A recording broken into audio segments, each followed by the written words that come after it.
14 नवंबर 2025 की बाबा की साकार बानी है। बाबा कहते हैं, मीठे बच्चे ऊंचते ऊंच पद पाना है तो याद की यात्रा में मस्त रहो, यही है रूहानी फांसी।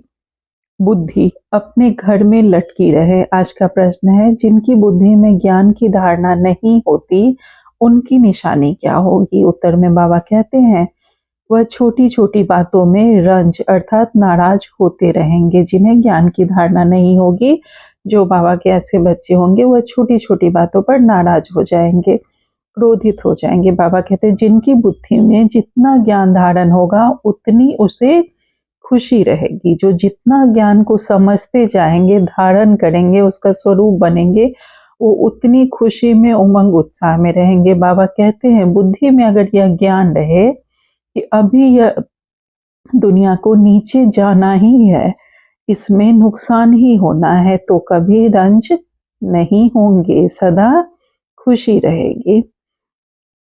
ओम शांति। मीठे मीठे रूहानी बच्चों प्रति रूहानी बाप बैठ समझाते हैं। बच्चे समझते हैं, ऊंचते ऊंच भगवान कहा जाता है।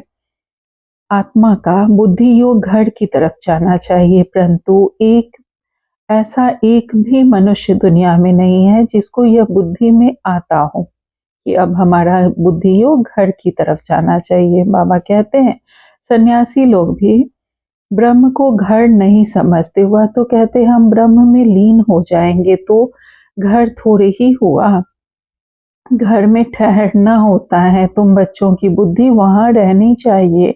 जैसे कोई फांसी पर चढ़ता है ना, तुम अब रूहानी फांसी पर चढ़े हुए हो, अंदर में है। हमको ऊंचते ऊंच बाप आकर ऊंचते ऊंच घर ले चलते हैं।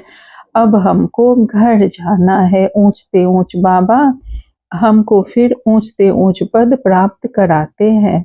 रावण राज्य में सब नीच है, वह है ऊंच, यह है नीच।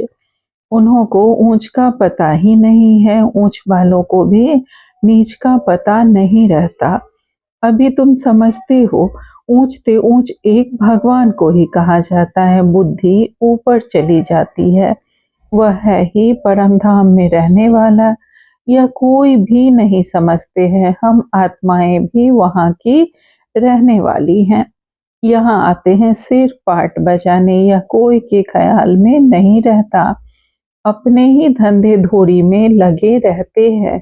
अब बाप समझाते हैं, ऊंचते ऊंच तब बनेंगे जब याद की यात्रा में मस्त रहेंगे। याद से ही ऊंच पद पाना है। नॉलेज जो तुमको सिखलाई जाती है वह भूलने की नहीं है। छोटे बच्चे भी वर्णन करेंगे, बाकी योग की बात को बच्चे नहीं समझेंगे। योग की बात को बच्चे नहीं समझेंगे। बाबा कहते हैं, बहुत बच्चे हैं जो याद की यात्रा को पूरी रीति नहीं समझते। समझते हैं कि योग क्या है, जो स्थूल योग है उससे उसको जोड़ देते हैं, लेकिन यह नहीं जानते कि यह योग है आत्मा और परमात्मा का मिलन। परमात्मा से योग लगाना अर्थात अपने पिता को याद करना। तो यह बहुत बच्चे नहीं समझ पाते कि योग क्या है। बाबा कहते हैं, बहुत बच्चे हैं जो याद की यात्रा पूरी रीति नहीं समझते। कैसे बाबा को याद करे, कैसे उनसे रूरिहान करे, नहीं समझते हैं। बाबा कहते हैं, हम कितना ऊंचते ऊंच जाते हैं। मूल वतन, सूक्ष्म वतन, स्थूल वतन, 5 तत्व यहाँ है। सूक्ष्म वतन मूल वतन में यह होते नहीं। यह 5 तत्व सूक्ष्म वतन मूल वतन में नहीं होते। यह नॉलेज बाबा ही हमें देते हैं, इसलिए उनको ज्ञान का सागर कहा जाता है। मनुष्य समझते हैं बहुत शास्त्र आदि पढ़ना ही ज्ञान है। कितना पैसा कमाते हैं शास्त्र पढ़ने वाले को, कितना मान मिलता है, परंतु अब तुम समझते हो इसमें कोई ऊंचाई तो है नहीं। ऊंचते ऊंच तो है ही एक भगवान, उनके द्वारा हम ऊंचते ऊंच स्वर्ग में राज्य करने वाले बनते हैं।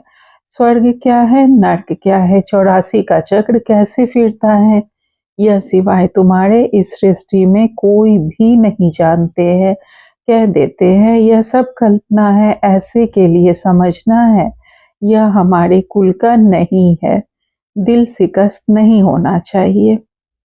समझा जाता है इनका पाठ नहीं है तो कुछ भी समझ नहीं सकेंगे। अभी तुम बच्चों का सिर बहुत ऊंच है, जब तुम ऊंच दुनिया में होंगे तो नीच दुनिया को नहीं जानेंगे।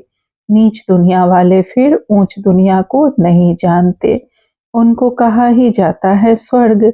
विलायत वाले भल स्वर्ग में जाते नहीं है, फिर भी नाम तो लेते हैं ना।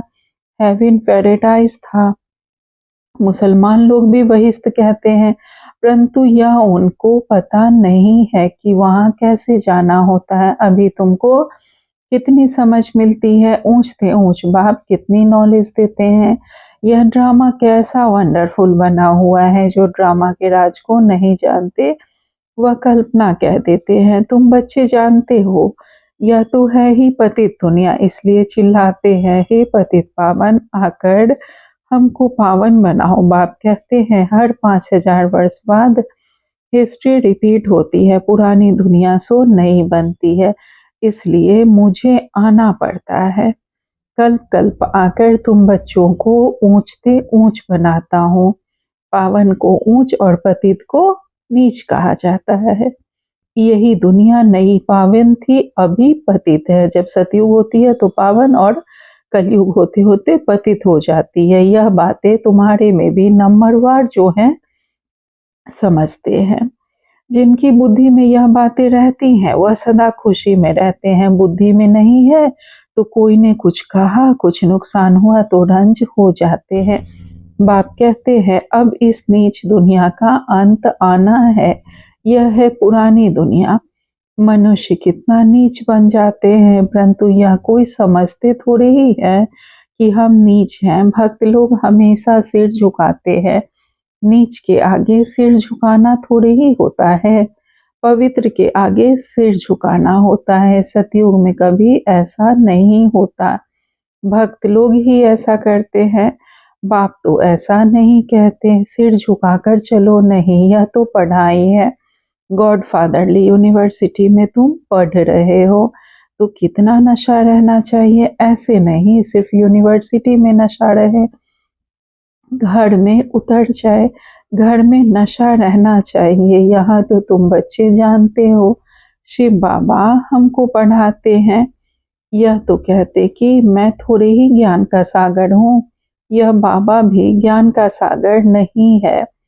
सागर से नदी निकलती है ना, सागर तो एक है, ब्रह्मपुत्रा सबसे बड़ी नदी है। बहुत बड़े स्टीमर्स आते हैं। नदियाँ तो बाहर भी बहुत है, पतित पावनी गंगा यह सिर्फ यहाँ ही कहते हैं। बाहर में कोई भी नदी को ऐसे नहीं कहेंगे पतित पावनी नदी है, फिर तो गुरु की कोई दरकार ही नहीं। नदियों में ही नहा के हम पावन बन जाएंगे तो फिर गुरु की क्या जरूरत है। बाबा कहते हैं नदियों में, तालाब में कितना भटकते हैं। यहाँ तो तालाब ऐसे गंदे होते हैं कि बात मत पूछो। उनकी मिट्टी उठाकर रगड़ते रहते हैं। अब बुद्धि में आया है यह सब नीचे उतरने के रास्ते हैं। वो लोग कितना प्रेम से जाते हैं। अब तुम समझते हो कि इस ज्ञान से हमारी आंखें ही खुल गई है। तुम्हारी ज्ञान की तीसरी आंख खुली है। आत्मा को तीसरा नेत्र मिलता है, इसलिए त्रिकालदर्शी कहते हैं। तीनों कालों का ज्ञान आत्मा में आता है। आत्मा तो बिंदी है, उसमें नेत्र कैसे होगा। यह सब समझने की बातें हैं। ज्ञान के तीसरे नेत्र से तुम त्रिकालदर्शी त्रिलोकीनाथ बनते हो, नास्तिक से आस्तिक बन जाते हो। आगे तुम रचयिता और रचना के आदि मध्य अंत को नहीं जानते थे। अभी बाप द्वारा रचना के आदि मध्य अंत को जानने से तुमको वर्षा मिल रहा है। यह नॉलेज है ना, हिस्ट्री ज्योग्राफी भी है, हिसाब किताब है ना। अच्छा तीखा बच्चा हो तो हिसाब करे, हम कितने जन्म लेते हैं इस हिसाब से और धर्म वालों के कितने जन्म होंगे। परंतु बाप कहते हैं इन सब बातों में जास्ती माथा मारने की दरकार नहीं है, टाइम वेस्ट हो जाएगा। यहाँ तो सब भूलना होता है, यह सुनाने की दरकार नहीं। तुम तो रचता बाप की पहचान देते हो जिसको कोई जानते नहीं। शिव बाबा भारत में ही आते हैं, जरूर कुछ करके जाते हैं, तब तो जयंती मनाते हैं ना। गांधी अथवा कोई साधु आदि होकर गए हैं, उन्हों के स्टैंप बनाते रहते हैं, फैमिली प्लानिंग की स्टैंप बनाते हैं। अभी तुमको तो नशा है, हम तो पांडव गवर्नमेंट है, ऑलमाइटी बाबा की गवर्नमेंट है। तुम्हारा यह कोट ऑफ आर्म्स है और कोई यह कोट ऑफ आर्म्स को जानते ही नहीं। तुम समझते हो कि विनाश काले प्रीत बुद्धि हमारी ही है। इस विनाश काल में प्रीत बुद्धि हम बच्चों की ही है। बाबा कहते हैं बाप को हम बहुत याद करते हैं, बाप को याद करते करते प्रेम में आंसू आ जाते हैं। बाबा आप हमें आधा कल्प के लिए सब दुखों से दूर कर देते हो और कोई गुरु या मित्र संबंधी आदि किसको भी याद करने की दरकार ही नहीं। एक बाप को ही याद करो। सवेरे का टाइम बहुत अच्छा है। बाबा आपकी तो बड़ी कमाल है, हर 5000 वर्ष बाद आप हमें जगाते हो। सभी मनुष्य मात्र कुंभकर्ण की आसुरी नींद में सोए हुए हैं, अर्थात अज्ञान अंधेरे में है। अभी तुम समझते हो भारत का प्राचीन योग तो यह है, बाकी जो भी इतने हठ योग आदि सिखलाते हैं वह सभी है एक्सरसाइज, शरीर को तंदुरुस्त रखने के लिए। जो भी योग है वो शरीर को तंदुरुस्त रखने के लिए है। अभी तुम्हारी बुद्धि में सारा ज्ञान है तो खुशी रहती है। यहाँ आते हो, समझते हो। बाबा कहते हैं यहाँ आते हो, समझते हो। बाबा हमें रिफ्रेश करते हैं, हम बच्चों को। कोई तो यह रिफ्रेश हो बाहर निकलते हैं, वह नशा खल्लास हो जाता है। नंबरवार तो है ना। बाबा समझाते हैं यह है पतित दुनिया, बुलाते भी हैं हे पतित पावन आओ, परंतु अपने को पतित समझते थोड़ी ही हैं, इसलिए पाप धोने जाते हैं। बाबा कहते हैं लेकिन शरीर को थोड़े ही पाप लगता है, बाप तो आकर तुम्हें पावन बनाते हैं और कहते हैं माँ में कम याद करो तो तुम्हारे विकर्म विनाश होंगे। यह ज्ञान अभी तुमको मिला है। भारत स्वर्ग था, अभी नर्क है। तुम बच्चे तो अभी संगम पर हो, कोई विकार में गिरते हैं तो फेल होते हैं, तो जैसे नर्क में जाकर गिरते हैं, 5 मंजिल से गिर पड़ते हैं, फिर 100 गुना सजा खानी पड़ती है। तो बाप समझाते हैं कि भारत कितना ऊंच था, अब कितना नीच है। अब तुम कितना समझदार बनते हो। मनुष्य तो कितने बेसमझ हैं। बाबा तुमको यहाँ कितना नशा चढ़ाते हैं, फिर बाहर निकलने से नशा ही कम हो जाता है, खुशी उड़ जाती है। स्टूडेंट कोई बड़ा इम्तिहान पास करते हैं तो कभी नशा कम होता है क्या? पढ़कर पास होते हैं, फिर क्या क्या बन जाते हैं। अभी देखो दुनिया का क्या हाल है। तुमको ऊंचते ऊंच बाबा कर पढ़ाते हैं। सो भी है निराकार, तुम आत्माएं भी निराकार हो। यहाँ पाठ बजाने आई हो, यह ड्रामा का राज बाप ही आकर समझाते हैं। इस सृष्टि चक्र को ड्रामा भी कहा जाता है। उस नाटक में तो कोई बीमार पड़ते हैं तो निकल जाते हैं, जो स्थूल नाटक होते हैं, और यह है बेहद का नाटक। यथार्थ रीति तुम बच्चों की बुद्धि में है, तुम जानते हो। हम यहाँ पाठ बजाने आते हैं, हम बेहद के एक्टर्स हैं, यहाँ शरीर लेकर पाठ बजाते हैं। बाबा आया हुआ है, यह सब बुद्धि में होना चाहिए। बेहद का ड्रामा कितना बुद्धि में रहना चाहिए। बेहद विश्व की बादशाही मिलती है तो उसके लिए पुरुषार्थ भी ऐसा अच्छा करना चाहिए ना। गृहस्थ व्यवहार में भल रहो परंतु पवित्र बनो। विलायत में ऐसे बहुत हैं। जब बूढ़े होते हैं तो फिर कंपेनियनशिप के लिए शादी करते हैं, संभालने के लिए फिर विल करते हैं। कुछ उनको कुछ चैरिटी को, बेकार की बात नहीं रहती। अर्थात ज़्यादा उम्र होने पे संभालने के लिए वो लोग विल करते हैं। कुछ जिनके साथ जिनको कंपेनियन बनाते हैं उनको, और कुछ चैरिटी करते हैं। बाबा कहते हैं आशिक मासूक भी विकार के लिए फिदा नहीं होते हैं, जिस्म का सिर्फ प्यार रहता है। तुम हो रूहानी आशिक, एक मासूक को याद करते हैं। सब आशिकों का एक मासूक है, सभी एक को ही याद करते हैं। वह कितना शोभनीक है, आत्मा गोरी है ना, वह है एवर गोरा तुम हो। तुम तो सांवरे बन गए हो, तुमको वह सांवरे से गोरा बनाते हैं, यह तुम जानते हो कि बाप हमें गोरा बनाते हैं। यहाँ बहुत हैं जो पता नहीं किस किस ख्यालात में बैठे रहते हैं। स्कूल में ऐसे होता है, बैठे बैठे कहाँ बुद्धि बाइस्कोप तरफ, दोस्तों आदि तरफ चली जाती है। सत्संग में भी ऐसे होता है, यहाँ भी ऐसे हैं। बुद्धि में नहीं बैठता तो नशा ही नहीं चढ़ता, धारणा ही नहीं होती जो औरों को कराए। बहुत बच्चियां आती है जिनकी दिल होती है सर्विस में कहाँ लग जाए, परंतु छोटे छोटे बच्चे हैं। बाबा कहते बच्चों को संभालने के लिए कोई माई को रख दो, या तो बहुतों का कल्याण करेंगी।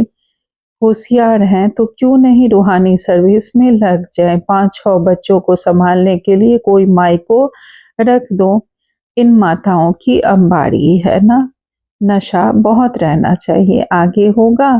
पुरुष देखेंगे कि हमारी स्त्री ने तो सन्यासियों को भी जीत लिया।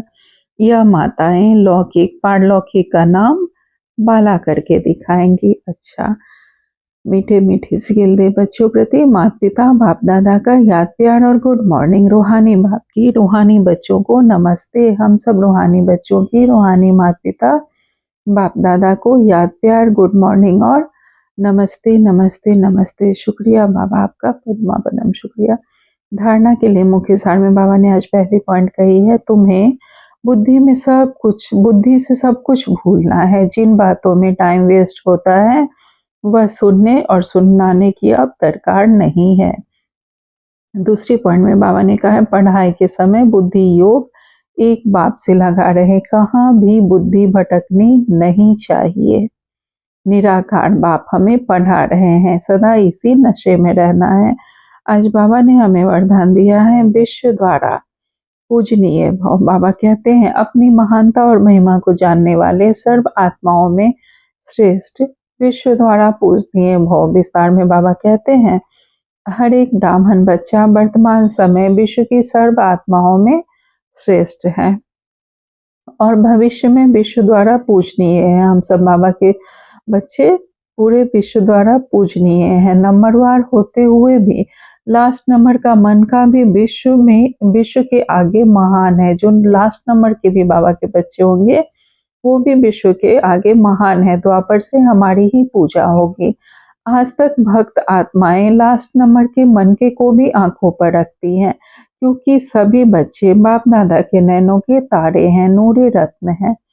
जिसने एक बार भी मन से सच्चे दिल से अपने को बाप का बच्चा निश्चय किया, डायरेक्ट बाप का बच्चा बना, उसे महान व पूजनीय बनने की लॉटरी व वरदान मिल ही जाता है। स्लोगन में बाबा ने आज कहा है, स्थिति सदा खजानों से संपन्न और संतुष्ट रहे तो परिस्थितियां बदल जाएगी। अगर हमारी स्थिति बाबा के सर्व खजानों से संपन्न रहेगी, हम में यह स्मृति रहेगी हम बाबा के ज्ञान गुण शक्तियों और वरदानों से भरपूर हैं, हम संतुष्ट रहेंगे इस खजाने को पाकर, तो कैसी भी परिस्थिति हो हमारी स्व स्थिति के आगे बदल जाएगी। आज का व्यक्ति सारे हैं, बाप दादा अचानक डायरेक्शन दे कि इस शरीर रूपी घर को छोड़ो, दे अभिमान की स्थिति को छोड़ दे ही अभिमानी बन जाओ, इस दुनिया से परे अपने स्वीट साइलेंस होम में चले जाओ। तो जा सकते हो। बाबा कहते हैं सेकंड में क्या हम अशरीरी स्थिति का अभ्यास कर सकते हैं। युद्ध स्थल पर युद्ध करते करते समय तो नहीं बिता देंगे, अशरीरी बनने में अगर युद्ध करने में ही समय लग गया तो अंतिम पेपर में मार्क्स व डिवीजन कौन सा आएगा। इसलिए हमें सदा आत्माभिमानी स्थिति में रहने का अभ्यास करना है। अच्छा, ओम शांति। शुक्रिया बाबा।